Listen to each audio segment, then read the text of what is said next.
Hello, আসসালামু আলাইকুম বন্ধুরা। আজকে আমরা চাচ্ছি যে তোমাদের একটা কবিতা আবৃত্তি করে শোনাবো সবাই মিলে। আর কবিতাটা অবশ্যই শীত সম্পর্কিত। যেহেতু প্রচন্ড শীত চলছে, তাহলে একটা শীতের কবিতা হলে কেমন হয়? কেমন হয় বাবা?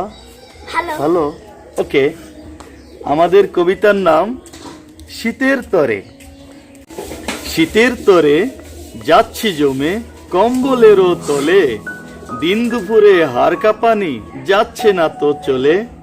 শীতের তরে সকাল হলো অনেকখানি পরে, খুব কুয়াশায় অন্ধ সবে আবদ্ধ তাই ঘরে। কনকনে শীত বাতাস আরো বাড়িয়ে দিল হিম, গরম কাপড় গায়ে তবু ঠান্ডাটা অসীম। শীতের তরে খাওয়াও দায় কঠিন হলো সব, একটুখানি উষ্ণতা যে বড়ই দুর্লভ। শীতের তরে সূর্যি মামার দাম বেড়েছে খুব, আগুন জেলে গরম হয়ে সবাই যে নিশ্চুপ। শীতের তরে যাচ্ছি মোরে গোসল যেন ফাঁসি, ছেলে বুড়োর শীতের তরেই বেড়ে গেছে কাশি। শীতের তরে গরম কাপড় সবার গায়ে গায়ে, রঙবেরঙের জুতা মোজা আছে পায়ে পায়ে।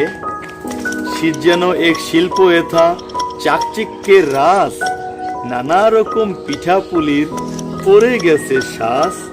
শীত যেন এক অভিশাপ যখন অতি বাড়ে, অসহায় সব মানুষগুলো খুব কাঁপিয়ে মারে। শীতের তরে গরিব মজুর পায় না খুঁজে কাজ, হাড় কাঁপানো শীতেও জেলে ডুবায় নদীর মাছ। শীতের তরে কষ্ট করে ঘুমায় পথ শিশু, পাটের সালায় চলে কি আর দেখো জরার যিশু। উত্তরে ওর শীতের তরে জীবন যেন যায়, এবার শীতে রেকর্ড গড়ে মানুষ মেরে যায়। ওদের বুকে চলো সবে উষ্ণতা বাড়াই, শীতের তরে মরছে যারা কাপড়টা ছাড়াই। হ্যালো বন্ধুরা, বলো আমাদের কবিতাটা কেমন হলো? অনেক ভালো। সবাইকে টাটা দাও। টাটা, আজকের মতো এ পর্যন্তই।